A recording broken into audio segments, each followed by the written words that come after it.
Hello বন্ধুরা, পূর্বা পিচকে অফিসিয়ালে আপনাদেরকে স্বাগতম।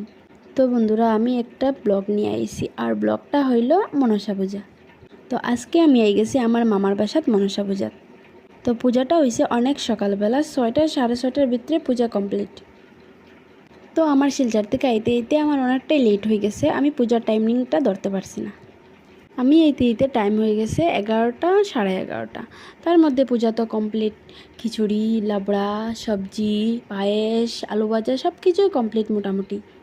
আমি এই সব কিছু রেডি পাইছি।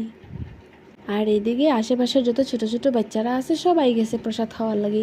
তো আমি গিয়ে এই মুহূর্তটা দেখতে পেয়েছি, তো ভাবলাম একটু ভিডিও করে লাই আমি। আর বন্ধুরা, আরেকটা জিনিস, আমার মামার বাসায় যে পূজাটা হয় এরকম নিয়ম আমি প্রথম দেখছি। ঠিক আছে, তো আপনারা যদি এরকম পূজা ওইয়া থাকে বাসাত বা দেখিয়ে, তখন আমার একটু কমেন্ট করে জানাইবা। কেন কি এরকম আমার বাসার যে পূজা হয় এটা নিয়ম থেকেও অনেকটাই আলাদা। আর এরকম নিয়ম আমি ফার্স্ট দেখছি, একটাই বাড়ি দেখছি, মানে আমার মামার বাড়ি এই পূজাটা দেখছি। আর আমি অন্য জায়গাতে কোনো জায়গাতেই দেখছি না এরকম পূজা। আর অনেক দিন পরে আমার মামার বাড়ি গেছি, সবার সঙ্গে দেখা হয়েছে, সবার সঙ্গে গল্প হয়েছে, সারাদিন আমি তার লগে এনজয়মেন্ট করছি, আমার খুব বেশি ভালো লাগছে। কেন কি মনসা পূজা আর মামার বাড়ি স্পেশাল, সবাই এক জায়গাতে হওয়ার পর মজাটাই আলাদা। আর এদিকে দেখো সবাই পদ্মপুরাণ পড়ে।